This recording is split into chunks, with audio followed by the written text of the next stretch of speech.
তরুণ প্রজন্ম জানতে চাইছে যে রেট কত, তাদের কি কি বেচতে হবে চাকরিটা পেতে। মমতা বন্দ্যোপাধ্যায় তো লোক ঠকানোর কারবার করছে। মমতা বন্দ্যোপাধ্যায় মন্ত্রী, আমলা, চেয়ারম্যান এদেরকে নিজে উদ্বুদ্ধ করতেন যে কম পয়সায় 10টা চাকরি ক্রিয়েট কর। আমি জানি না কিভাবে করবি। মমতা বন্দ্যোপাধ্যায় এই অপরাধীদেরকে হয়তো বার্তা দিচ্ছেন যে আসো এই রাজ্যে অপরাধ করো, তোমরা ধরা পড়বে না। রবিবার 21শে জুলাইয়ের মঞ্চ থেকে মমতা বন্দ্যোপাধ্যায় বলেছেন যে তার হাতে 10 লক্ষ চাকরি তৈরি আছে। তিনি যখনই চাকরি দিতে যান তারা আদালতে ছুটে। আপনার কি মনে হয় তারা বলতে কাদের উদ্দেশ্যে বলেছেন তিনি?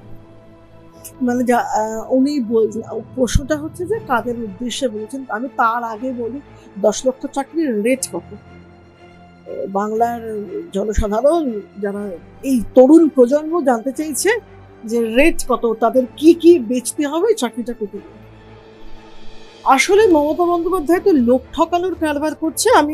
যেহেতু আমি দীর্ঘদিন প্রশাসনে ছিলাম, আমি দেখেছি যে চাকরি দিতে গেলে তার যে কমিটমেন্ট যাতে সরকারি চাকরির ক্ষেত্রে থাকে, যাতে সেটা দিতে না হয় তার জন্য মমতা বন্দ্যোপাধ্যায় মন্ত্রী, আমলা, চেয়ারম্যান এদেরকে নিজে উদ্বুদ্ধ করতেন যে কম পয়সায় 10টা চাকরি ক্রিয়েট কর।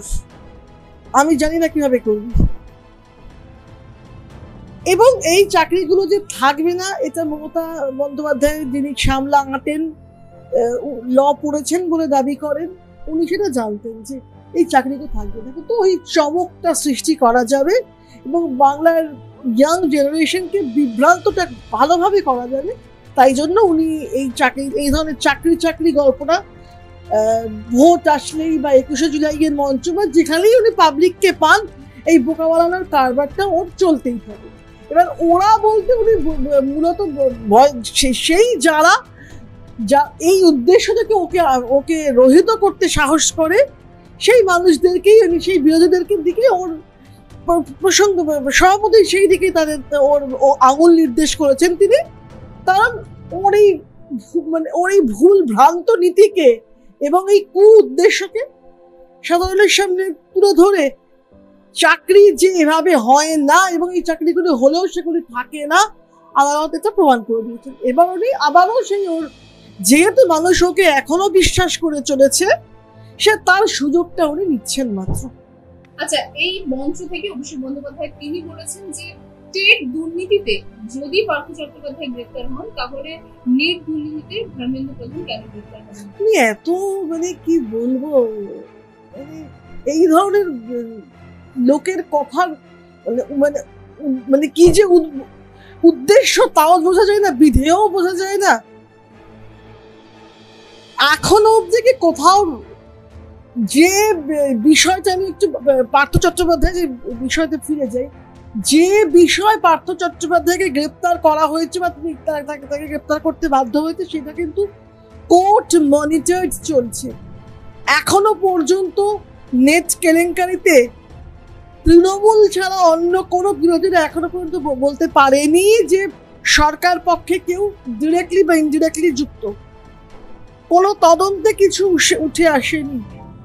তাহলে হঠাৎ করে একজন অভিযুক্তের কথায় একজন মানুষ যাকে আমরা প্রতি মুহূর্ত দেখতে পাই, যাতে তাকে কোর্ট না ডাকে পর্যন্ত তার জন্য তাকে কোর্টের দ্বারস্থ হতে হয়, তাকে যেন ইডি সিবিআই না ডাকে তার জন্য কোর্টের দ্বারস্থ হতে হয়, তিনি যখন কোনো কমেন্ট করবেন তার কথার প্রথমত মূল্যহীন। আর এইটাই হচ্ছে অশ্বডিম্বই, তার থেকে পাওয়া যাবে। এই বিষয় নিয়ে আজকে লোকসভায় যে সংসদে অধিবেশন চলছে, সেখানে বিরোধীরা ধর্মেন্দ্র প্রধানের ইস্তফার দাবি জানিয়েছে। দেখুন, বিরোধীরা তো অনেক ক্ষেত্রেই অনেক দাবি করতেই পারে। বিরোধীদের মধ্যে যদি এই বিষয়টা কোনো সারবত্তা থাকে, ধর্মেন্দ্র প্রধান কেন, অতীতেও তো আমাদের এনডিএ সরকার যখন ইন্ডিয়া 1 চলছে, সেখানেও একটি এলিগেশনের কারণেও তো আমরা দেখেছিলাম মাননীয় আদবানি সাহেব সেই চেয়ার ছেড়ে বেরিয়ে এসেছিলেন। এক্ষেত্রেও যদি সত্যি কোনো রকম দুর্নীতির দাগ ধর্মেন্দ্র প্রধানের গায়ে থাকে, একই পথ তিনি অনুসরণ করবেন। এটা আমি তৃণমূল কংগ্রেস সহ বাকি যারা জেলে এবং বেলে আছে সেই সকল আমাদের বিরোধী পরিসরকে জানিয়ে রাখলাম। আচ্ছা, ইতিমধ্যে বাংলাদেশের ছাত্র আন্দোলন চলছে এবং সেই ছাত্র আন্দোলনে আজ কলকাতায় দেখা যায় বাম ছাত্র সংগঠন রাস্তায় নামে এই আন্দোলনে। তবে বিষয়টি হলো যে বাংলাদেশে যে ছাত্র আন্দোলন চলছে সেই আন্দোলনে তো আরো একটা জিনিস চোখে আসে বা শুনতে পাবে, সেটা হলো ভারত বিরোধী স্লোগান। বাম আন্দোলন করছে, বাম ছাত্র বুঝছি ওই আর কি। কখনো ভিয়েতনামে বৃষ্টি হয়নি বলে ওরা কখনো আন্দোলন করতো বলে শুনেছি। যাই হোক, বামেদের আন্দোলনের ওপর আমার কোনো বক্তব্য নেই। সে তারা যা কিছুই করে নৃত্য করতেই পারেন। এবার যে সংগঠনের কথাগুলি আপনি বলছেন তারা ক্ষেত্রে যারা যে গেছে, এই কিছু সংগঠন উঠে আসছে বাংলাদেশে যারা ভারত বিরোধী এবং তাদের নাকি রাজনৈতিক মানে যাকে বলে প্রতিটি রাজনৈতিক দলের তো একটা অ্যাফিলিয়েশন থাকা উচিত। তাদের নাকি রাজনৈতিক অ্যাফিলিয়েশনও তেমন ভাবে বাংলাদেশের যেটা নিয়ম একটা রাজনৈতিক মতভেদ উঠে আসার ক্ষেত্রে যে অ্যাফিলিয়েশন সেটাও নাকি নেই। তবে বাংলাদেশকে আমি এতটুকু কথাই মনে করাবো বা আজকে বাংলাদেশ হয়ে ওঠার ক্ষেত্রে, পূর্ব পাকিস্তানের বাংলাদেশ হয়ে ওঠার ক্ষেত্রে ভারতের যে অবদান তারা যেন সেটা কখনো না ভোলেন। ভারত না থাকলে কিন্তু বাংলাদেশ হতে পারতো না। আর আরো একটি কথা আমি বলি, বাংলাদেশে একটি সমস্যা হয়েছে এবং যেগুলো কোর্টের মাধ্যমে আশা করা যায় সমস্যাটা দ্রুত সমাধান হয়ে যাবে। দুদিন ছুটি আছে, বুধবার দিন ওরা নিশ্চয়ই স্বাভাবিক জীবনে ফিরতে পারবেন। কিন্তু বাংলাদেশের যে সংখ্যালঘু মানুষেরা রয়েছেন, আমার কিন্তু সেই দিকে আমরা নজর রাখি, তারা কিন্তু মোটেও ভালো নেই বাংলাদেশের হাসিনা সরকারের কিন্তু সেই দিকেও একটু নজর দেওয়া উচিত। আচ্ছা, এবং এই বাংলাদেশের যে আন্দোলন হচ্ছে সেই আন্দোলন থেকে 21শে জুলাই মঞ্চ থেকে মমতা বন্দ্যোপাধ্যায় তিনি বলেছেন যে যারা বাংলাদেশে যদি কোনো অসহায় এসে বাংলার দরজায় অসহায় মানুষ আসে তাহলে তাদের বাংলায় আশ্রয় দেওয়া হবে, মানে পশ্চিমবঙ্গে। তাহলে এই মুহূর্তে যেখানে দেশে অনুপ্রবেশ নিয়ে এত বিতর্ক চলছে, কোথাও এই বাংলার সুরক্ষা নিয়ে প্রশ্ন উঠবে না? তার এই বক্তব্য দেখুন, আবারও সেই কথা বলতে, পাগলে কিনা বলে ছাগলে কিনা খায়। বাংলা একটি অঙ্গরাজ্য মাত্র ভারতবর্ষের। কেন্দ্রীয় আইন অনুযায়ী সিএ এনআরসির মাধ্যমে যদি কেউ ভারতবর্ষের কোনো প্রতিবেশী রাজ্যে ধর্মীয় কারণে তারা সমস্যায় পড়েন, তিনি যদি উপযুক্ত নথি দাখিল করতে পারেন সিএ আইন মেনে, এনআরসি আইন মেনে, তাহলে তিনি অতীতেও পেয়েছেন, ভবিষ্যতেও হয়তো বা নাগরিকত্ব পেলেও পেতে পারেন। এবার রইল মমতা বন্দ্যোপাধ্যায় কথা, তিনি নাকি এও বলেছেন যে রাষ্ট্রপুঞ্জের কনভেনশন ওনাকে উনি বোধহয় এভাবে হয় উনি জানেন না, নইলে আবার মানুষকে বোকা বানানোর স্কিম। সেটা হচ্ছে যে কনভেনশনের কথা বলা হয়েছে, রাষ্ট্রপুঞ্জের যে কনভেনশন, সেই কনভেনশন ভারত কোনোদিন পার্টিসিপেট করেনি।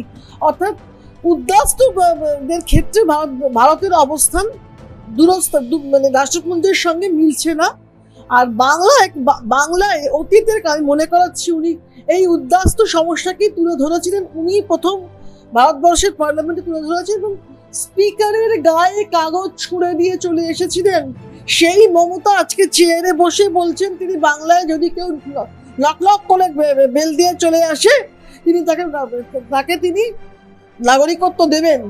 আসলে তিনি এই সব কথা বলে মতুয়া বলে যারা ওর থেকে মুখ ফিরিয়ে রেখেছিল বা রেখেছে তাদেরকে বার্তা দেওয়ার চেষ্টা করছেন এবং আরো যারা অনুপ্রবেশকারী আছে বাংলাদেশ থেকে। এমন অবস্থা হয়েছে এখন পশ্চিমবঙ্গে যে বাংলাদেশের মানুষ খুন করার জন্য পশ্চিমবঙ্গকে বেছে নিচ্ছে, বাংলাদেশ থেকে এমপি এসে এখানে খুন হচ্ছে, এটা হচ্ছে অপরাধীদের স্বর্গরাজ্য। মমতা বন্দ্যোপাধ্যায় এই অপরাধীদেরকে হয়তো বার্তা দিচ্ছেন যে আসো এই রাজ্যে অপরাধ করো, তোমরা ধরা পড়বে না। একটা শেষ প্রশ্ন করবো এই বিষয়ে, যে সম্পূর্ণ অন্যপ্রাসঙ্গিক বিষয়ে প্রশ্নটা রাখবো যে আরএসএস মানে 58 বছর আগে আরএসএস এর সরকারি চাকরিতে যারা আছেন তারা আরএসএস করতে পারবে না, এমনটাই নিষেধাজ্ঞা জারি করা হয়েছিল।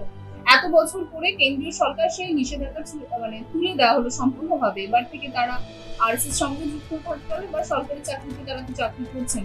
তো সেই বিষয়ে কি বলবেন? এত বড় সিদ্ধান্ত কেন্দ্র সরকার তরফ থেকে নেওয়া হয়। হ্যাঁ, আরএসএস তো একটি এনজিও টাইপ একটা অর্গানাইজেশন, যারা কিছু নীতি আদর্শ নিয়ে চলেন।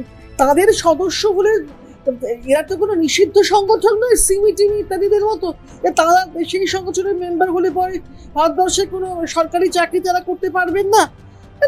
এটা খুব মানে এরা তুগলকের সিদ্ধান্ত ছিল। আমি এই সিদ্ধান্তকে, নতুন যে সিদ্ধান্ত আছে সেই সিদ্ধান্তকে আমি স্বাগত জানাচ্ছি। নিশ্চয়ই হতে পারবে।